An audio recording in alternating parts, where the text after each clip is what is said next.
there is a trend on social media going around at the moment.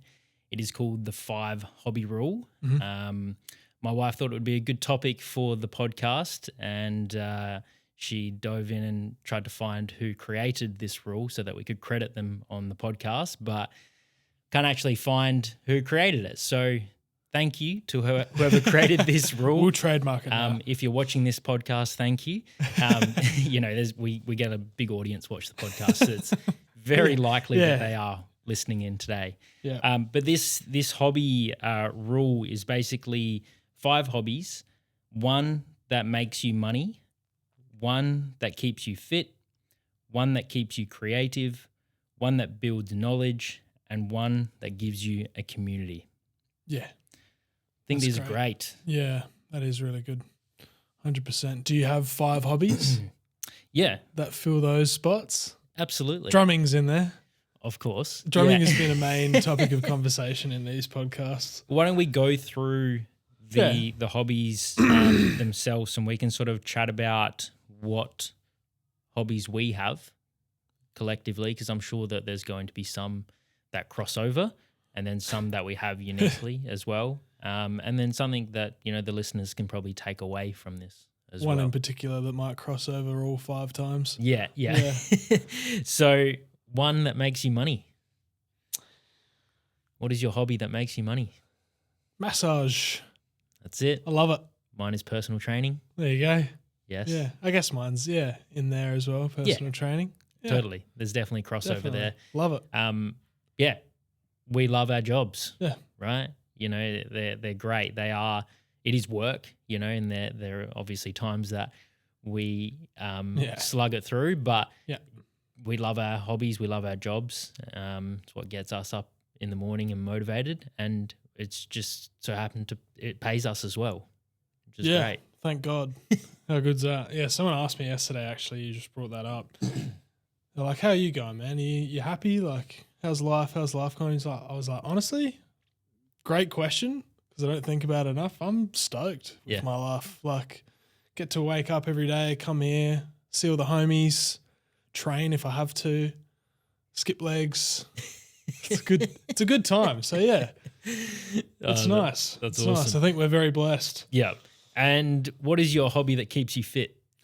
Just picked one up, actually. Yes. Running. Yep. Yeah, running and soccer, I'd say as well. Soccer keeps me fit. But yeah, I've really, really enjoyed running. I actually hit my 20th run today. Fantastic. For the year.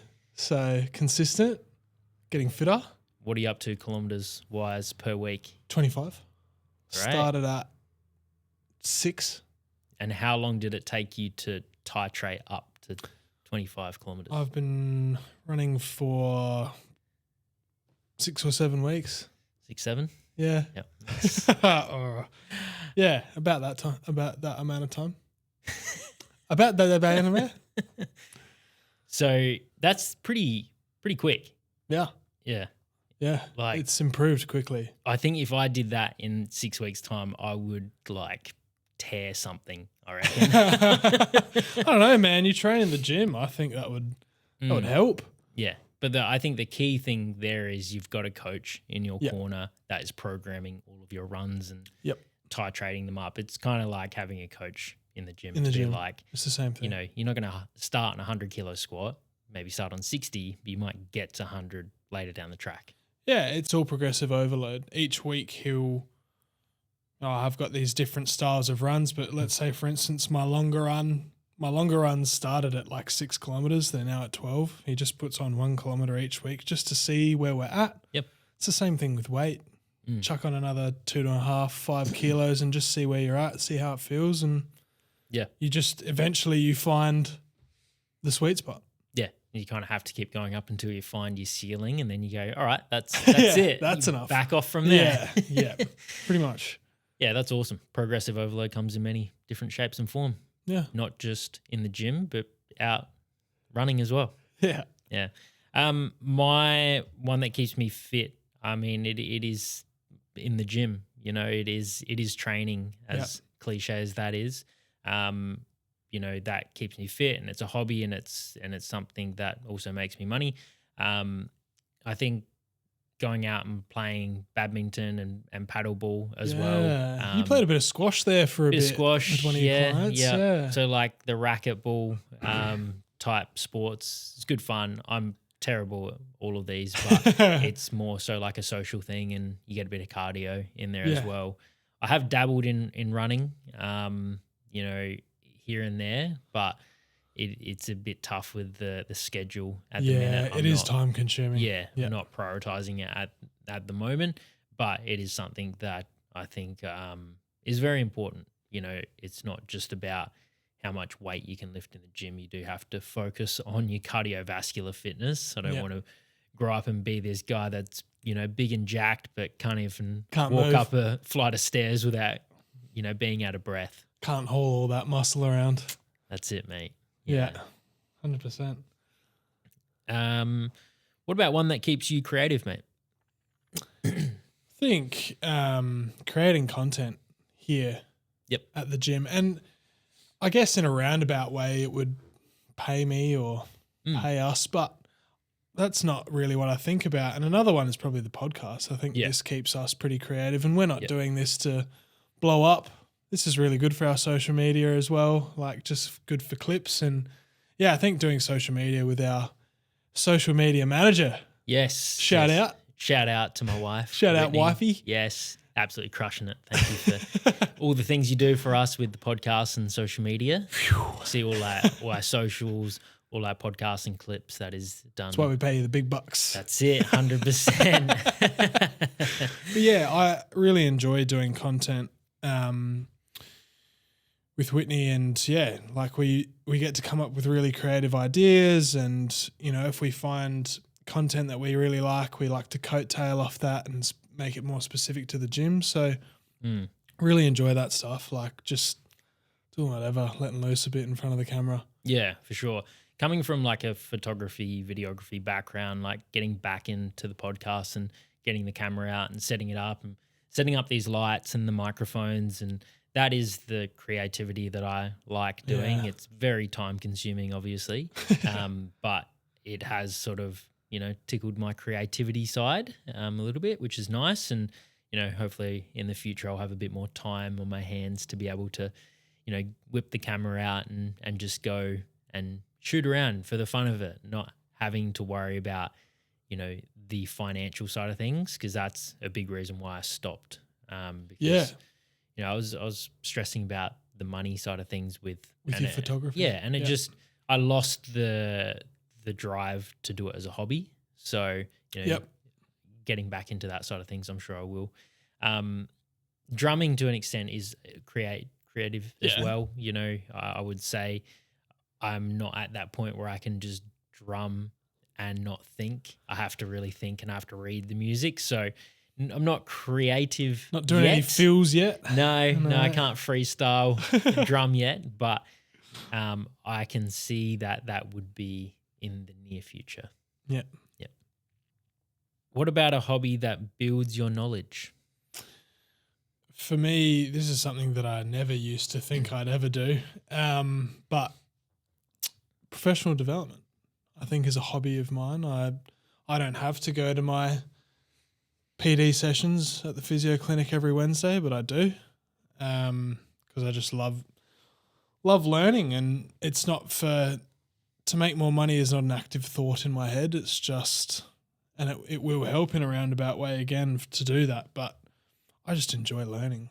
I like having more knowledge, like being more confident when we're around my clients. So yeah, definitely just, I wouldn't say studying. I would just say like a little bit of research, or listening to podcasts or YouTube videos and watching videos and stuff like that. I really enjoy. Yeah, I'm the same. YouTube, podcasts, Instagram.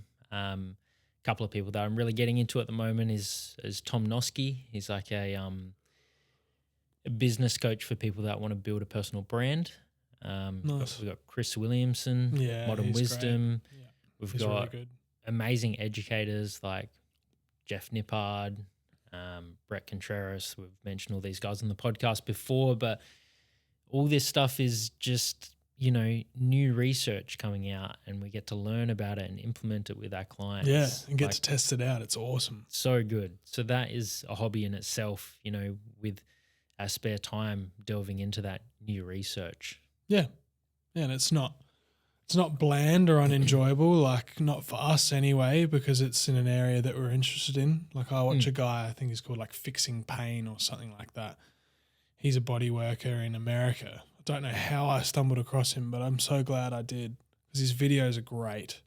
Like he's explaining things in such a way that it's understandable for a general population consumer, and it's understandable for someone who has a bit more knowledge in the area. And he's describing things really well and showing stretches and different massage techniques. And I'm just like, this guy's a weapon. Like he's been doing it for 35 years, thumbs of steel. Yeah. Like really cool. Yeah, that's awesome, mate. Yeah. And lastly, a hobby that gives you community. I'm going to rinse and repeat soccer and running. Soccer, I mean, that's a given team sport. That's immediate community. As soon as you get into a club or you're just one of them and you involve yourself in the events, and you've got a community for life if you want it. With team sports, especially in Australia, I think it's really good camaraderie feel to it. With footy, soccer, basketball, that stuff, and running for me, I think is overall a super positive community with running, because running is a really difficult thing to do. So seeing people achieve goals is really cool, and if you're able to compare yourself to yourself and not to others, then it's a much more positive experience. But yeah, so far I've just like getting on Strava and people give you kudos and stuff, and that's cool. Yeah, it is. You know what I mean? It's really cool to like, people look at you run and they're like, damn, good job, So yeah, that's awesome. Me. Yeah. What about you? No team sports for me. Did try footy back when I was a young teenager, and wasn't for me. And nothing against footy itself. I think maybe the club potentially might have had something to do with that, and the individuals. So I'm sure if I tried a club out, in the city, it might be a different story. But that when I moved up to Adelaide, that was when I didn't have any friends up here. Like I had to make friends, and I made a lot of my friends through the gym. Yeah. That's my community. Where we met. That's, yep. Zap Fitness Edwards sound. You wouldn't leave me alone. Hey, Ben. Like, this guy really needs a friend. This guy. Oh, mate, Nigel, no friends over here. But, yeah, like the gym's been my community since, I joined back in 2014, 2015. And fast forward to now us owning our own gym. And I think we pride ourselves very heavily on the community feel here. I'm going to jump in on I'm going to say gym's my third one. Yeah, for sure. 100%. So, obviously we have a lot of trainers here, and we all get along really well, and we all pat each other on the back with the wins when someone signs up a new client or, it's cool. And, we have members here, and in the morning coming in and saying good morning to everyone, says hello and goodbye and have a good day and whatnot. It's just a good vibe. Yeah. Yeah. Yeah. And like, our trainers will go around and maybe talk to other trainers' clients. Like I spoke to one of your clients yesterday, and he hit a PB with his deadlifts, gave him a little fist bump. He was loving it. Like, just get the energy up. Yeah. Get the vibes up. So yeah, the gym's a great spot. 100% for that. Yeah. Shout out to Yin. He's an absolute weapon. He's a machine. So he started, get this, on a 30 kilo conventional barbell deadlift, and yesterday he just hit 100 kilo deadlift for 3 reps. 58 kilos. He weighs 58 kilos. Far out. Yeah. Yeah. Weapon. So good. That's been the goal.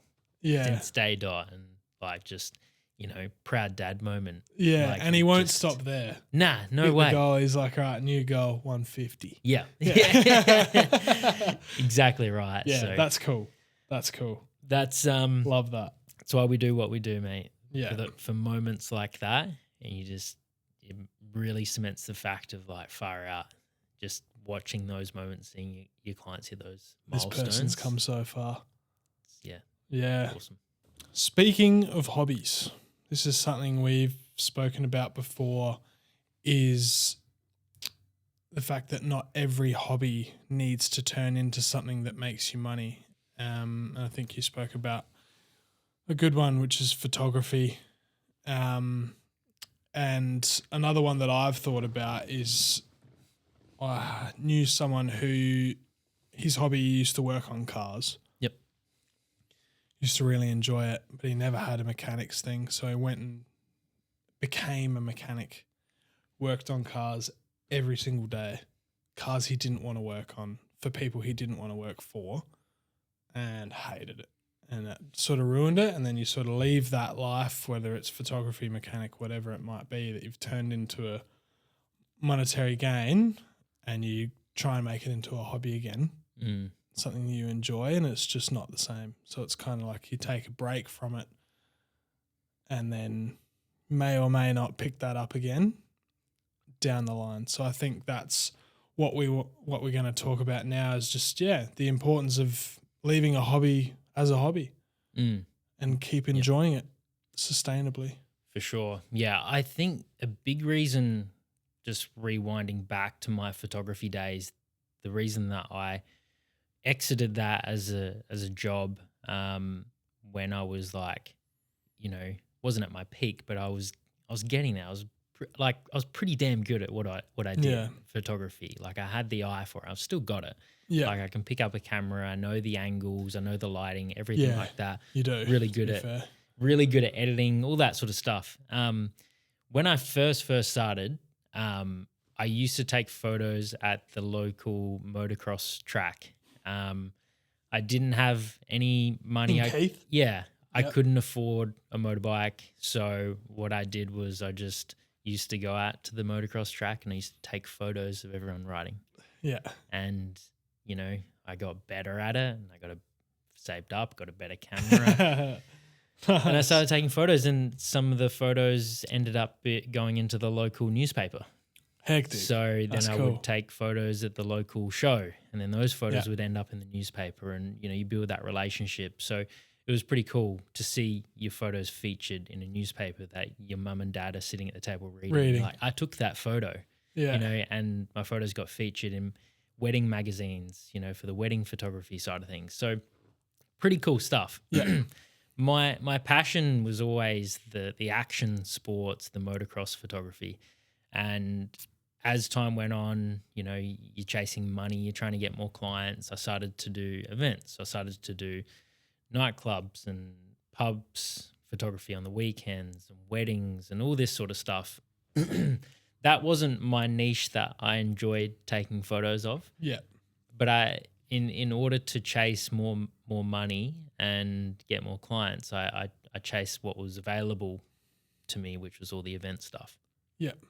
So I think that's why I exited out of it. And looking back, I think if I really lent into it and went like, I'm just going to do motocross photography and just stick with that, I probably would still be doing it, to be honest, So I think when your hobbies become, you monetize your hobbies, sometimes you can go too broad and start working with everyone.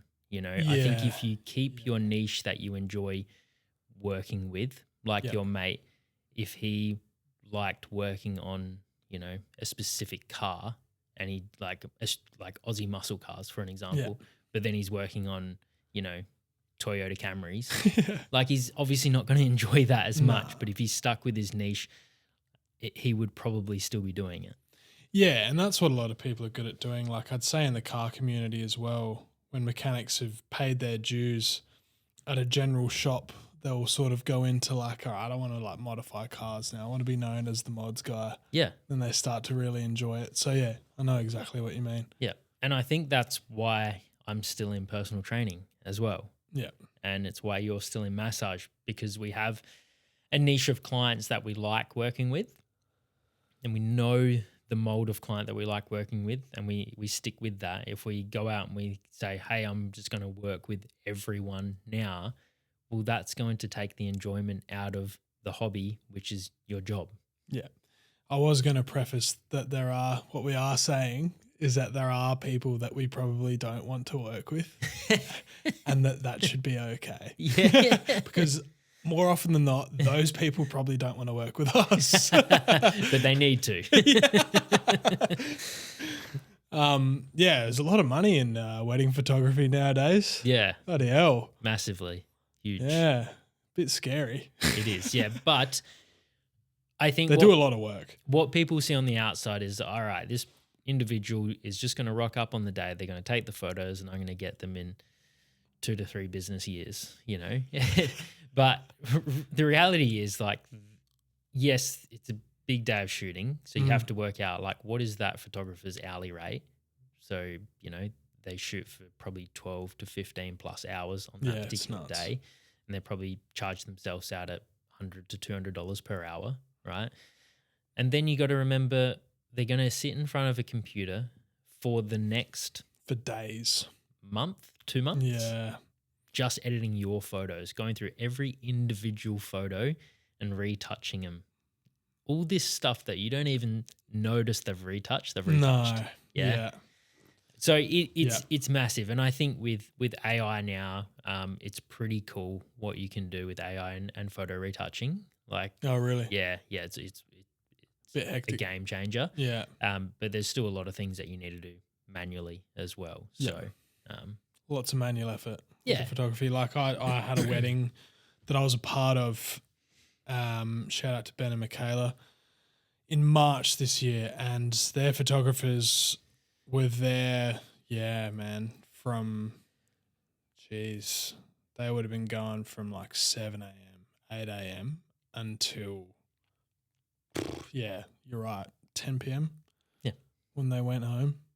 Photos. They had to do our bow ties because we didn't know how to do bow ties as well. And just like, you got to meet these new people and be personable and spend the whole day on demand of the bride, most likely. Yep. Just like this is how I want it. This is how I want it. This type of thing. And you got to do that probably every weekend if you're known as a wedding photographer. Yep. As your weekend's gone. And your weekend is gone. You know, if you work a retail job, you work a normal job, like your hourly rate is more on the weekends than during the week. It should be. Yeah. Right? So, you know, unless you got a dodgy boss, but, you know. So I guess what we're trying to say is, like, if you've got a hobby and you really like and enjoy it, it doesn't have to be monetized. Like, it can just stay as a hobby, you know. For me, like, I love watches. Yeah. But I'm not going to monetize that and make that into a business. I could. Yeah. But that's something that I just enjoy doing as, like, me time. I like looking at watches and researching them, how they're made and all that sort of stuff. But if you can also monetize it too. If you want. Yeah. As long as you stay in your niche of your hobby. And enjoy that bubble. Enjoy it. Yeah. 100%. I think for a lot of people, like, I'm on my phone quite a lot, and a lot of, like, soccer, running and things like that really help me to stay off my phone. And not every hobby has to be like a complete disconnect from social media and being in the real world type of thing. But for instance, one thing that I've picked up a couple of months ago now is probably like colognes. Scents, like, really interested in that stuff. I like to smell good as well. So that's really cool. Much to my partner's dismay when I'm like, yeah, smell this, babe.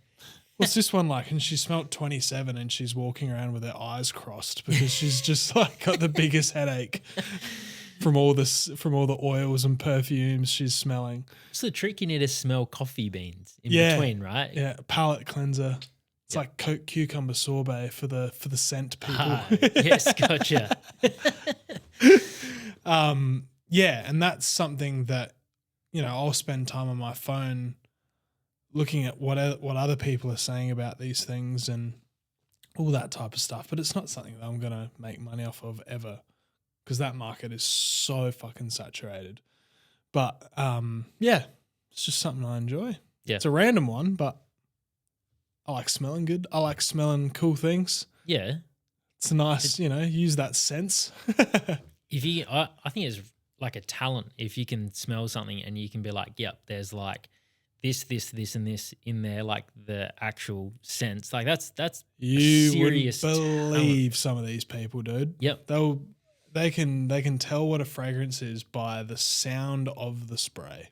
Wow, impressive. Nerds. Yeah, that's not me. You'll get there one day. Anyway, no, you get my point. They live in headaches constantly. Ben, when was the last time that you had a social media or just a phone detox in general? Like a targeted phone detox? Yeah, just like off your phone. Probably a walk. Recently, I purposefully left my phone at home, actually. Nice. Yeah. Yeah. So that just one time. Yeah. For an hour. Yeah. And what were the thoughts going through your mind at the time? Oh, so many. Every thought. Probably mostly about how I want to like structure my week. It was that type of thinking, like what I need to do, things like in priorities and reflections on the past week, past day, that type of thing. Nice one. Yeah. I'll train, but I'll be off social media. I'll brick myself out. I'll have my phone with me just to play music. But it's often when I'm the most creative. It's when I come up with all of the podcast ideas, training plan ideas, just like general creativity just pops into my mind because I'm not blocked by social media being in my face and constant dopamine scrolling. Yep. So I think it's really important for us to have a bit of a detox every now and then from social media. Big time.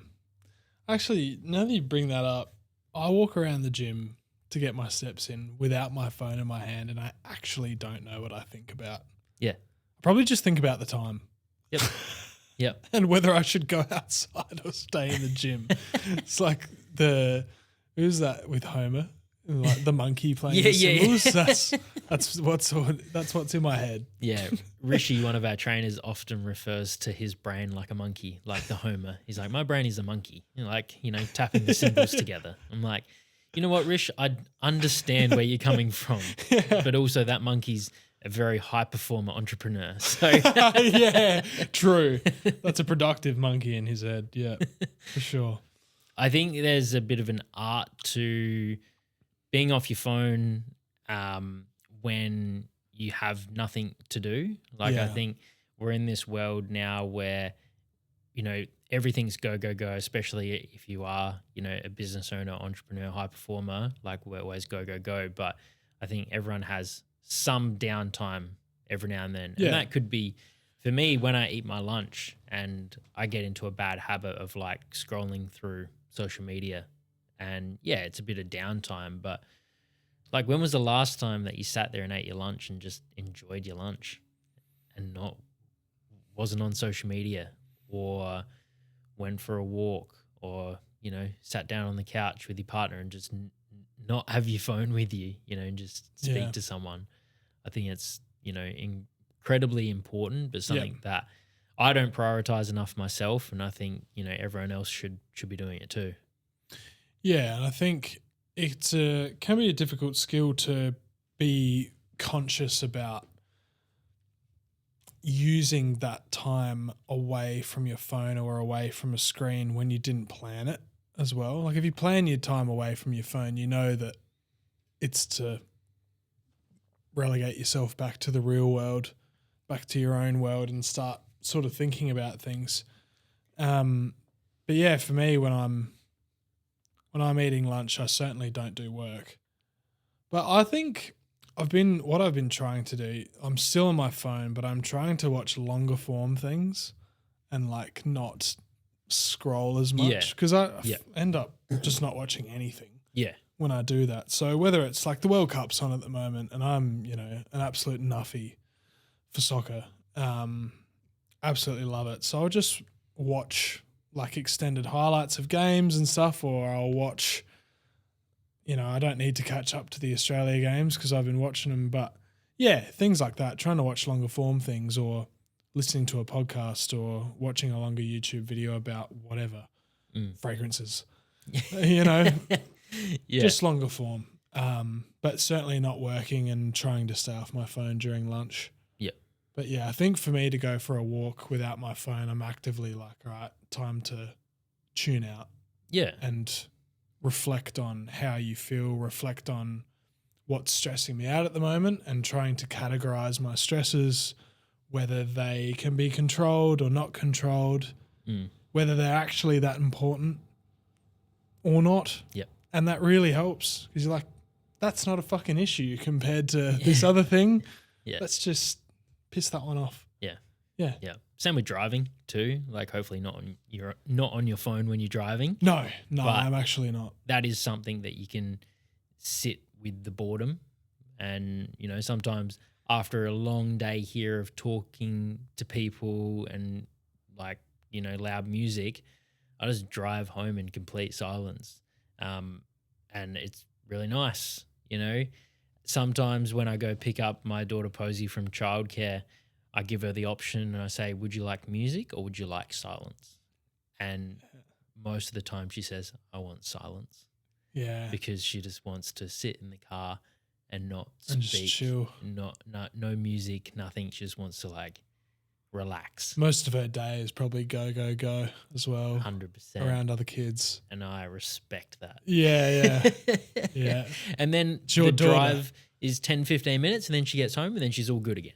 Yeah. So it's a bit of a reset. And, not only does my 3.5-year-old daughter need that, so do I at 32. Yeah. Now, honestly, funnily enough, is a large reason as to why I bought the current car I have is because it's an enjoyable car to drive if I do need that tune out time. Yep. And like, there's so much time when I'm driving when I just have the music off. And if it's like raining, I'll still have the windows down. I love having a window down or like a window cracked when I'm sleeping so I can hear. For this, it's so I can hear my car because I like the sound of the car. So it's not total silence, but it's still music. Yeah. Still music to my. So yeah, like I'll go for short drive through the hills or somewhere nice. Yeah. As well. Nice. Just to tune out. Very good. And rage at other people. Get some frustration out. Yeah. Ben, if I took your phone away for the weekend, what would you do? Go into hibernation. Wouldn't know what to do with myself. No. Go see friends, I reckon. I feel like I'd have more time Yeah. without my phone. Yep. For some reason. I feel like I'm really good at filling up time. I definitely like go for a walk or go for a run or go out with my partner, go see mates. There's plenty of things I think I could do without and just chill as well. Sit down. I'm allowed to watch TV. You're allowed to watch TV. Fuck yeah. Yeah. Probably Only do. long form though. Yeah. Watch a movie. Yep. Yeah. Yeah. Just, oh my God, so many things. Yeah. Yeah. It goes to show like how much of a time waste Yeah. being on your phone can be. I'm the same. I would do more or less exactly what I would do on the weekend anyway, but I think I would lean into more family time and being present. 100%. Because it's addictive. It's a habit, sometimes when you're sitting there with your kids and, you pick your phone up and you end up finding yourself scrolling through social media and while the kids are playing and having like this wonderful moment together and you're like, what am I doing? What the fuck am I doing? The kids playing right here, this super special moment versus this random stupid 10-second video of some guy doing something silly in the gym. I'm like, I'm never going to see that video again. I'm not even going to remember that. But this here, this is what I want to remember. I want to remember the kids playing. Yeah, and you want to, and it's not even like you're going to specifically remember that exact thing that your daughter did with your son. It's more like you remember that you made an active effort to involve yourself in them growing up and took time away from the useless 10-second video. Yeah. It'd probably, it'd be frustrating. Like, I feel like it happens so much when, you take your phone out to take a photo of your kids because that's cool. Yeah. Like to remember that day, put a little date on it, what you were doing that day, blah, blah, blah. But then you've taken the photo and then you're on your phone. Yeah. Yeah. And then a notification comes up. And then for me anyway, if that was me and a notification came up, I'm done. Game over. Yeah. Yep. Gateway drug. Yeah, pretty much. For my brain, it can't focus on one thing at a time. That's for sure. That's why the brick is so good as well. Brick yourself out. Yeah, might need to invest. Yeah. I think it's just brick.com. I think that's what it is. Wow. Yeah. How'd they get that? Got that domain. Yeah. And you just brick yourself out from your social media. So that's what I find myself doing on the weekends. And that's what I did, like rewind a couple of months ago when I was sick. I just bricked myself out for an entire week. Yeah. And just still had my messages and my app open so I could reply to clients, but then no social media for the week. And it felt like a longer week, like in a good way. Not like, I was twiddling my thumbs, but I was like, oh, I've got more time in the day to just feel more present. Things. You're in the real world. Yep. I can't remember, it was not recently, but the day I realized how when I was away from my phone, walking around, whatever I was doing, I was like, holy fuck. I actually thought about my own life. Yeah. Like, Jesus Christ, I'm not even living in my own world. I'm living in someone else's world. I need to fucking get out. Yep. Yep. So ever since I had that epiphany, it's just been such a conscious thing for me. And that's what's really helped with the doom scrolling. It's like, it's just useless fucking information. Yep. Killing me. Literally killing me. One thing that I do to lean into the boredom side of things when I'm off my phone, off social media, is I just watch how my daughter plays. They are the boredom kings, They are. Like there's no boredom inside, so creative. because they're just like on to the next thing. They're painting, and then they're like, I want to play with Play-Doh. Now I want to build a cubby house. Now I want to play princesses. Now I want to play mums and dads. And we're like, okay, like let's do it, And then the house is hot lava zone. Can't step anywhere. Yeah. And then we run and play hide and seek while mum cleans up the house. So, but no, it's honestly, I really struggle with not doing anything, and that comes down to my ADHD brain. So I just need, like, I can't just sit still for too long, but having a child to play with, that is the cheat code. Yeah. Yeah. Yeah, 100%. And like other people, obviously, who don't have kids or have like a pet, something like that as well, and like get home to a dog who, again, the boredom kings normally, they've always finding something to do, play with whatever. Throw them a stick, double the size of them. I think another thing, funnily enough, I've spoken about it before, about my interest in astronomy. During these months, like autumn and winter, you can see the moon during the day. Yeah. Why is that? I don't know. Yeah. I don't know. I'll have to look that up in my boredom moments. Yeah. Yeah. Because it's funny because Posey mentioned it the other day and she looked up in the sky and she went, Daddy, the moon's awake. Does that mean it's the moon's awake? Does that mean it's bedtime? And I was like, no. But also, why is this, like, I've noticed this in the past, but I've never actually known the answer. So I've noticed the moon's up, the sun's up, and I'm like, what the fuck is going on? What is going on the other side of the world right now? Do they have nothing? Yeah, well, there are parts of the world that are in daylight for 24 hours. That's nuts. Depending on where they are. My assumption is it's something to do with how we're rotating, what position we are around the sun, something like that. It's just some sort of fun scientific way. Yeah. Scientific way. You can keep that in if you want. Scientific way to explain it. But for me, it runs pretty deep for me with astronomy and where we are in the universe and the opportunity that we have to be here.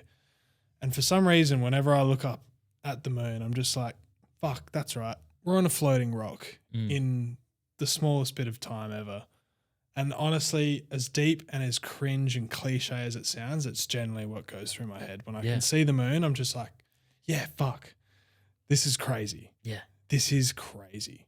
Like we're in such a small pocket of the universe and we have such a short amount of time. And I'm just like, okay, this problem is not a fucking problem. Yep.